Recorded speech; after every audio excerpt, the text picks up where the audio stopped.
जाय राजनितिया जोबोद गाज्रि समाजनि बेरेखा आरो व्यक्ति स्वार्थखौ प्रमान खालामो। दा मोनसे खोथा दङ, सत्यमेव जयते, सैथोआ जेब्लाबो देरहासारो, असैथोआ जेब्लाबो जेनो।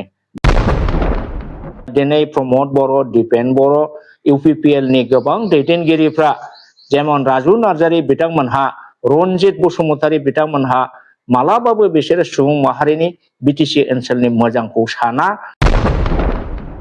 दिनै दिपेन बर' आरो प्रमद बर' मोनहा देरहायोमोनब्ला आंथ' सान्दों बिथांमोनहा गोबां बेले-बेजे सृष्टि खालामगौमोन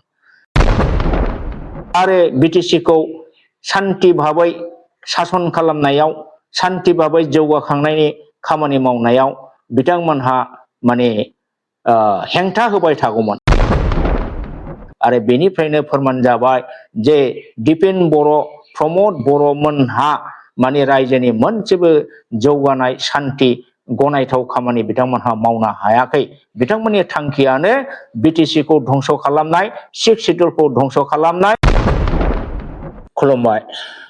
जोंनि इउटिउबार बिथांखौ आङो गोसो गोथारै बरायबाय आरो दुलाराय बिटिसि बासि रायजो राजा, गुबुन गुबुन हारि माहारिनि रायजो राजानिसिम आंनि अननाय आरो सिबिनायखौ आङो बावहरनाय जाबाय। दिनै आङो मैयासो मोननाय जेनाखि आसाम एसेम्बलि इलेक्शननि जे रिजाल्ट, बे रिजाल्टनि सायाव फंनैसो बाथ्रा बुंनो होननानै बा एसे सावरायनो हिसाबै आङो बे प्रेस मिटखौ खालामनाय जादों। दा गिबि गिबियावनो आङो जोंनि बे बिटिसिनि 15टा जेनाखि जोंहा एसेम्बलि जे सिट दंमोन, बे एमएलए सिटनि बिथोराव जोंहा 14 जना देरहानो हादों। बिपिएफ आरो एनडिए जेनाखि हान्जा मित्र जट जायखौ होनना बुङो, बिजेपिजों एजिपि आरो बिपिएफ मोनथामनि जयै जोंहा 15 जन केन्डिडेट होदोंमोन। बेनि बिथोराव फ्राय 14 जनानो देरहानो हादों।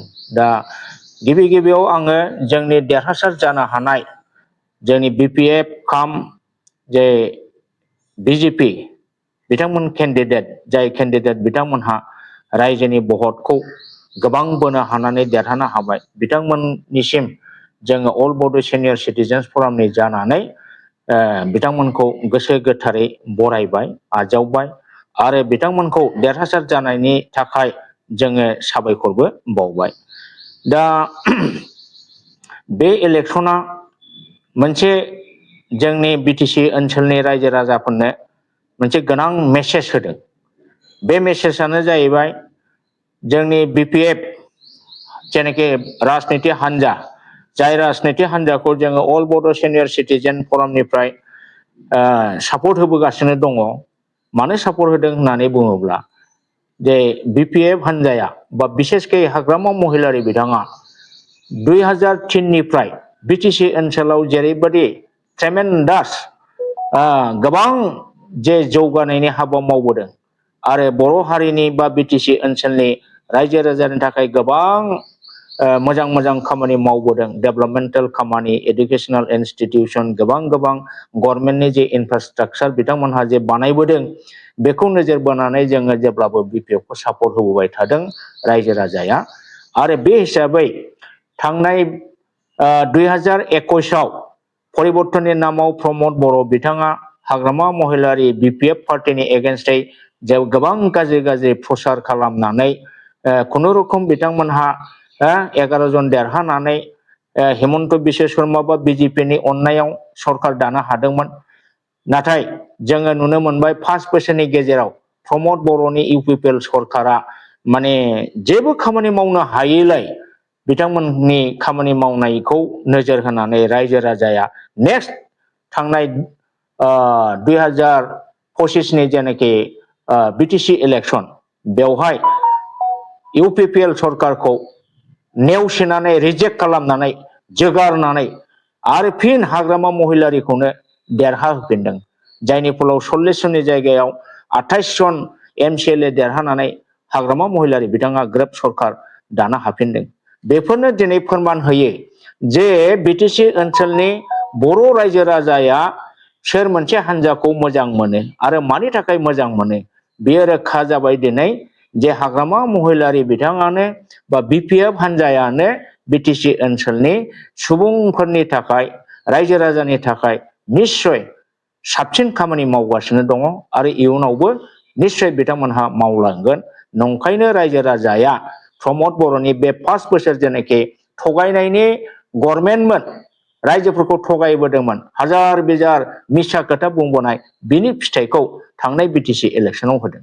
आरो बिटिसि इलेक्शननि उनावहाय ग्रेन्ड साक्सेस बिथां हाग्रामा महिलारिया देरहासार जाफुंसारनायनि उनाव नै दानि एमएलए इलेक्शनावबो हाग्रामा महिलारि बिथाङा गावनि बिपिएफ कैंडिडेट 10 जन एमएलए दिनै बिथाङा देरहाहोनो हादों आरो बिजेपिनि 7 एमएलए बिथांमोनहा देरहानो हादों। दा बे हिसाबै जोङो बेखौनो दिनै बुंनो हायो जे हाग्रामा महिलारि दैदेननाय बिपिएफ हान्जायानो रायजोनि गेजेराव बांसिन आदर मोजां मोनजानाय हान्जा आरो बे हिसाबैनो बिपिएफनि कैंडिडेटआ गासिबो देरहाजोबदों, खालि पर्बतजरानि सासेल' जेनदों। दा बे जिनिसा रोखा जाबाय जे प्रमद बर', दिपेन बर' बिथांमोननि दैदेननाय जे इउपिपिएल, बे इउपिपिएलआ बिटिसिनि ओनसोलनि रायजो राजानि सायाव बिथांमोनहा जायगा गैला, बे जिनिसखौ जोङो दिनै फोरमान जादों। दिपेन बर' बिथाङा गावखौनो 25 बोसोर बर' हारिनि थाखाय आङो मावबोबाय, खामानि सेक्रिफाइस खालामबोबाय, बिहोमा होबोबाय, बे हिसाबै गावखौ माने फ्रियै आनकन्टेस्ट भाबै देरहाजानो लुबैनायखौ बिथाङा फोरमायदोंमोन। नाथाय बिथांजों कन्टेस्ट खालामबाय बिपिएफनि जाहा रिहन दैमारि सार बिथाङा। दिनै रिहन दैमारिया आगोलावबो गोबां एमएलए जाबोबाय, इएम जाबोबाय आरो मन्थ्रिबो, केबिनेट मन्थ्रिबो बिथाङा जाबोबाय। दिनै बिथाङा रायजो राजानि गेजेराव जेनाखि मोजां खामानि मावबोगासिनो दं आरो मावबावगोन, बेखौ नोजोर बोनानै रायजोआ आरोबाव फिन दिपेन बर'खौ जोगारनानै रिहन दैमारि बिथांखौनो दिनै देरहाहोफिननायखौ जों नुनो मोनदों। दा बिनिफ्रायनो जों बुजिनो मोनो निश्चय रायजो राजाया मानो रिहन दैमारिनो भट होदों। बेनो जाहैबाय रिहन दैमारि बिथाङा रायजो राजानि गोबां खामानि मावदों, रायजो राजाखौ गोजोन होदों, जायनि फलाव एबसुनि प्रेसिडेन्टनिफ्राय ओंखारनानै फैनानै दिपेन बर'आ दारायदोंब्लाबो माने बिथाङा जेननो गोनां जादों। दा बेनिफ्राय फोरमान जायो दिपेन बर' बिथांनि सायाव रायजो राजाहा सेरोखोम अननाय, मोजां मोननाय, सापर्ट गैया। दा आंथ' बुंनो लुबैबावदों प्रमद बर' आरो दिपेन बर' बिथां सानैया जेननाया बिटिसि ओनसोलनि रायजो राजानि, बिटिसिनि आरो बर' हारिनि थाखाय जोबोद मोजां बाथ्रासो जादों होननानै आं बुंनो लुबैयो। मानो होननानै बुङोबा दिपेन बर', प्रमद बर' बिथांमोनहा बर' हारिनि माहारियारि आफादनि दैदेनगिरि जाबोनानै आगोलनिफ्रायनो बिथांमोनहा हारिखौ थगायबोदों। हारिनि मोनबो मोजां बिथांमोनहा मावबोनो हायाखै। बिथांमोनहा गावसोरखौ माहारियारि आफादनि दैदेनगिरि, हारिनि थाखाय मावग्रा होनो, नाथाय सिङाव बिथांमोनहा हारिनि बेरेखा मावबोनायखौसो जोङो नुबोगासिनो दङ। दिनै रायजो राजा बिथांमोनहा बेखौ रोखा मिथिगौ। थांनाय डिलिमिटेसनाव दानि जेनाखि एसेम्बलि सेगमेन्ट बा नोङो एमपिनि सेगमेन्ट जादों, बेवहाय बे दिपेन बर', प्रमद बर'मोननि रला जोबोद माने गाज्रि जादों। बिथांमोनहा दानि जेनाखि कनस्टिटिउन्सि डिलिमिटेसन जानायाव माने जोंनि बिटिसि ओनसोलनि मोजांनि थाखाय मोनसेबो बिथांमोनहा खामानि मावाखै। नाथाय बिथांमोनहा गभर्नमेन्टजों, बिजेपि सरकारजों सिं सिं लोगो जानानै बिसोर जा मावनानै होयो बेखौनो बिथांमोनहा गनायनानै लानानै जों लुबैनाय बादि जाबाय होननानै बिथांमोनहा डिलिमिटेसन डिक्लेयार होयोबा माने फरखा गावनानै बेदर आखाइ जाबावनायखौसो जों नुनो मोनदों। दा बबे खेथ्रआव दानि डिलिमिटेसनखौ बिथांमोनहा जों लुबैनाय बादि जाबाय होननानै बुंनो हायो। दा बेफोर बिराद दुखु गोनां बाथ्रा। नोंथांमोनहा दानि थांनाय डिलिमिटेसननि स्ट्राक्चारखौ नायोब्ला आसरित गोमोथाव जागोन, बे मालाबाबो गनायथाव जाया। दिनै बावखुंग्रि समष्टि, दिनै पर्बतजरा समष्टिखौ नाय, माने बिसोरनि जेनाखि स्ट्राक्चार महर नायथाव जाया। अब्लाबो दिपेन बर'जों प्रमद बर'जों बोरैहाय बे जिनिसखौ जों लुबैनाय बादि जाबाय बोरै बुङा एखेबारे माने नायनो हाया बेबादिया गोदो मोनसे समाव आमेरिकायाव जादोंमोन जाहैदों सासे प्रेसिडेन्टआ गावखौ देरहाहोनो थाखाय ओरैबादि बै मंला गोरान मडेल सिलरा मंला गोरान मडेल कन्स्टिटिउन्सि बानायनानै बिथाङा देरहादोंमोन नाथाय देरहाखांनायनि उनाव बिथाङा बेबादि गाज्रि सालाखि बुद्धिजों माने कन्स्टिटिउन्सिफोरखौ सेरखाय बेरखाय खालामनानै देरहानायनि थाखाय उनाव बिथाङा गावथार जादों दा थांनाय डिलिमिटेसनखौ जों बेबादि नुदों गनायजाथाव नङा अब्लाबो दिपेन बर' प्रमद बर'आ मा जाहोननि थाखाय जों लुबैनाय बादि जाबाय होननानै बुङामोन दा बेनिफ्रायनो बुजिजायो जे बिथांमोनहा गमामायै माने रायजो बिटिसि ओनसोलनि रायजोनि मोजां खामानिखौ बिथांमोनहा मालाबाबो लुबैया आरो दिनै प्रमद बर' दिपेन बर' बिथांमोनहा थांनाय 2021 आव जेनाखि बिटिसि इलेक्शननि उनाव बिथांमोनहा बिजेपिनि एलायन्सआव हेमन्त बिश्व शर्मा बिथांनि अननायाव गभर्नमेन्ट दानो हादोंमोन नाथाय गभर्नमेन्ट जाखांनायनि उनाव जोङो नुबाय जे बिथांमोनहा मोनफा मोनफा मोनफा बिटिसिनि पावारफोरखौसो माने खोमाजोबदोंमोन दा खोमाजोबखांनानै आरो गोबां 16टा डिपार्टमेन्टखौ बिथांमोनहा हरफिनजोबदोंमोन दा दिनै रायजो राजाया बे बाथ्राफोरखौ मिथिजोब्बाय आरो बिथांमोनहा जे बिटिसि बा बर'नि थाखाय जेब्लाबो खहाखौल' मावो बेखौ दिनै हमदांनो हानानै बिथांमोनखौ दिनै थांनाय बिटिसि इलेक्शनावबो जोगारदों आरो नैबे एमएलए इलेक्शनावबो जोगारदों दा जोङो बे एमएलए इलेक्शनखौ बिजिरनानै नायोब्ला जोङो नुनो मोनो जोंहा बिनि गेजेराव हाइएस्ट भट मोनदों जोंहा मासबादनि केन्डिडेट बिथां सिडली चिरांनि केन्डिडेट फानिराम ब्रह्म बिथाङा हाइएस्ट भट मोनदों 1,01,275 दा बे भट मोननायनि गेजेराव माने बिथाङानो बांसिन आरो बिनि नेक्स्ट केन्डिडेटआ कन्टेस्टेन्टआ जाहैदों रनजित बसुमतारी इउपिपिएलनि बिथाङा 62,674 मोनदों दा रनजित बसुमतारी मोन बादिखौथ' रायजो राजाया सैखाया मोजां मोनखाया खारन बिथांमोननि एक्टिभिटिसआ माने रायजो राजानि मालाबाबो गनायथाव बियो जाया दा जों नुनो मोनदों शरण बर' बिथाङानो फार्स्ट डिक्लेयार जादों बिथांनि रिजाल्टआ मासबादाव बिथाङा 84,718 भट मोननानै 54,000 डिफारेन्सआव बिथाङा देरहासार जानो हादों दा जोंनि बिटिसिआव इलेक्टेड जानाय देरहानाय एमएलएफोरनि बिथोराव बांसिन डिफारेन्सआव भट मोननो हादों जोंहा शरण बर' बिथाङा दा बे जोंनि बिटिसि ओनसोलनि थाखाय बेयो देरगाथाव बाथ्रा दिनै बाक्सा डिस्ट्रिक्टआवबो मनेश्वर ब्रह्म बिथाङा 88,820 भट मोननानै 49,043 डिफारेन्सआव राकेश ब्रह्म बिथांखौ इउपिपिएलनि एमसिएलए राकेश ब्रह्मखौ फेजेननो हादों दा जाय हक जोङो जेरैबायदि आसा खालामदोंमोन बेबादिनो जोंना माने भटआ जादों क'क्राझाराव जोंहा शिउली महिलारी बायदेवा बिथाङा गोबां भटनि बेब'थानाव देरहानो हादों बिथाङा 38,601टा बारा भट मोननानै माबाखौ मा होनो लरेन्स इस्लारिखौ माने फेजेननो हादों जोंहा शिउली महिलारी बायदेवा मोनदों 74,818 आरो लरेन्स इस्लारिया मोनदों 35,183 39,633 दा साफ्रोमनिबो भट मोननायखौ आङो बुंजोबला जोङो जयै बुंनो थांब्ला जों बेखौनो बुंनो हाबाय जे बिपिएफनि प्रति बर' रायजो राजाया दिनै जेरैबायदि अननाय सिबिनाय होदों बेखौ मानिनो नांगोन आरो नंखायनो आङो जोंनि बिटिसि ओनसोलनि बर'जों लोगोसे गुबुन गुबुन हारि माहारिनि रायजो राजा बिथांमोनखौ बिपिएफनि आरो एनडिएनि केन्डिडेटफोरखौ देरहाहोनायनि थाखाय थोजासे साबायखर बावबाय दिनै बे बिटिसिआव एनडिएनि बा बिपिएफनि देरहासारनाया खालि बिपिएफ बा बिजेपिनिल' देरहासारनाय नङा, बियो बर' रायजो राजानि देरहासारनाय,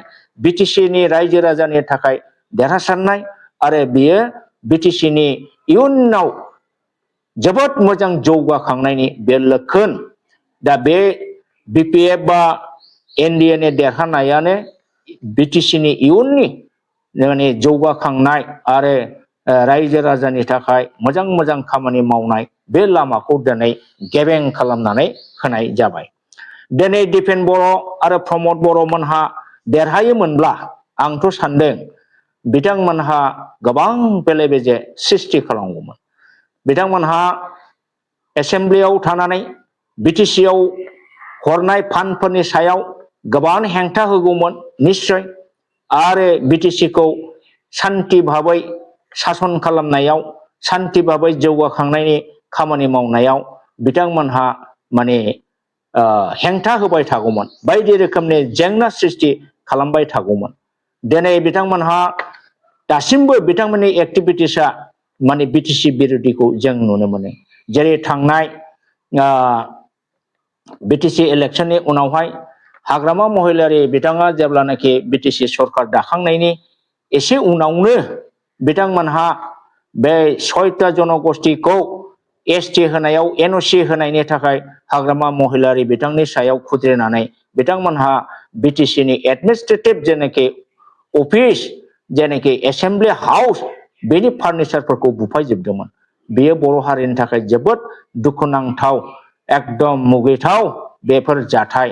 आरो इयुनावबो बिथांमोनहा खालामबावनायनि निश्चय आसा दंमोन।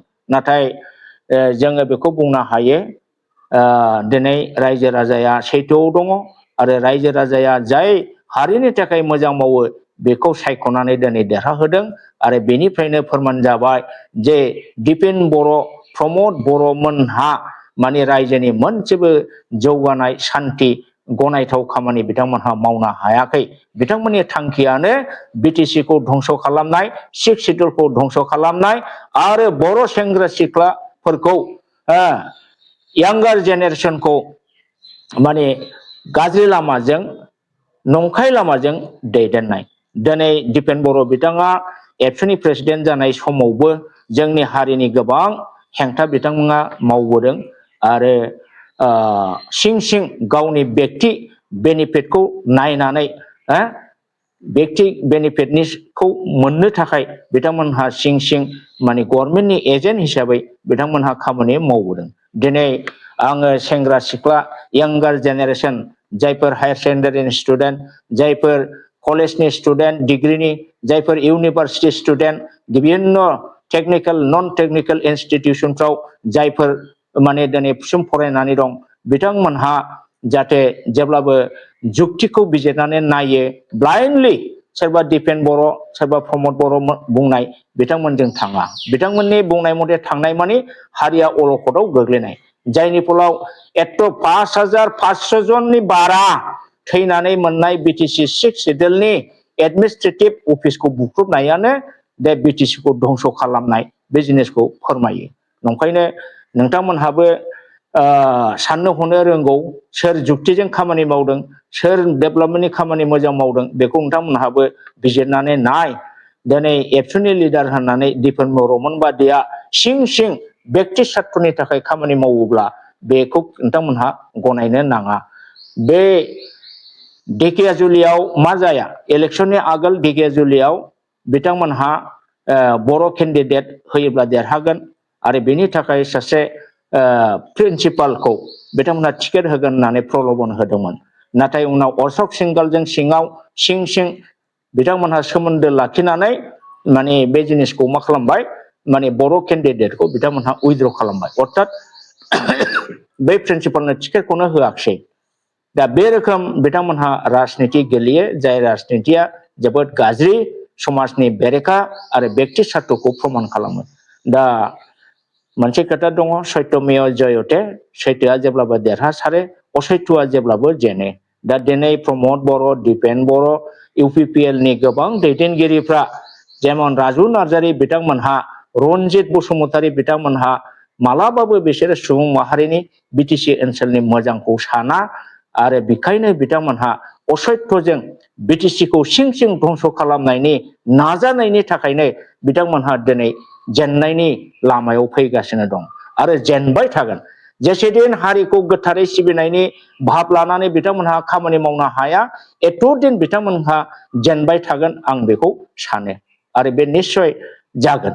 दा दिनै बारा गोबाव खोथा बुंला जोंनि दुलाराय बिटिसि ओनसोलनि रायजो राजाफ्रा जे एनडिए बिपिएफ आरो बिजेपिनि केन्डिडेटखौ दिनै जे देरहासार होजोबनो हाबाय बेयो जोबोद जोंनि देरगाथाव गोजोनथाव जादों आरो बेयो बिटिसि ओनसोलनि रायजो राजानि थाखाय बेयो जोबोद माने रंजाखांनायनि दिनै दिन बयबो रंजागोन जागोन लोंगोन फुरथि खालामगोन बेवहाय जेबो उसुबिदा गैया। दा जोङो बेखौल' मिजिंथिदों जोंहा बिपिएफनि हाग्रामा महिलारि सारा एनडिएनि जिहेतुके पार्टी जाहैबाय दा बे हिसाबै 10 जन जोंहा जिहेतुके एमएलए देरहाबाय जाहाथे बिथाङा चिफ मिनिस्टार हिमन्त बिश्व शर्मा सारखौ खावलायनायजों रायलायनायनि गेजेरजों खमैबो 3 जाहाथे केबिनेट मिनिस्टार मोनो बेखौल' बिथाङा नाजाथोंसै जों बिथांखौ गुरैयै खावलायबाय आरो निश्चय बिथाङा नाजाखागोन 3 केबिनेट मिनिस्टार आरो माखासेखौ जुदि स्टेट मिनिस्टार रेंकनि मोनब्लाबो जोंहा बिटिसि ओनसोला गोबां जौगासारगोन जों बेखौ मिजिंथिनो हायो। दा हाग्रामा महिलारि बिथांखौ आं खावलायबाय बिथाङा जाहाथे दा 2003 निफ्राय दिनैसिम रायजोनि जेरै मोजां मावबोगासिनो दङ बेबायदि बिथाङा मावलांबाय थाथों मावनो हाथों आं बेखौ इसोरनि खाथियाव आरज गाबबाय आरो बिथाङा बेबायदिनो रायजो राजाखौ मोजां खामानि मावनायनि दारै बयखौबो गावनि गुवार गोसोजों बजबनानै लानानै गुबुन गुबुन हारि माहारिनि मानसिफोरखौ लानानै बिटिसिखौ जौगाखांनायनि जाहाथे मोजां मोजां खामानि मावलांनो हायो बेखौ आङो मिजिंथिनानै आंनि बुंनायखौ दिनै एसे बेयावनो फोजोबबाय। गोजोन्थों।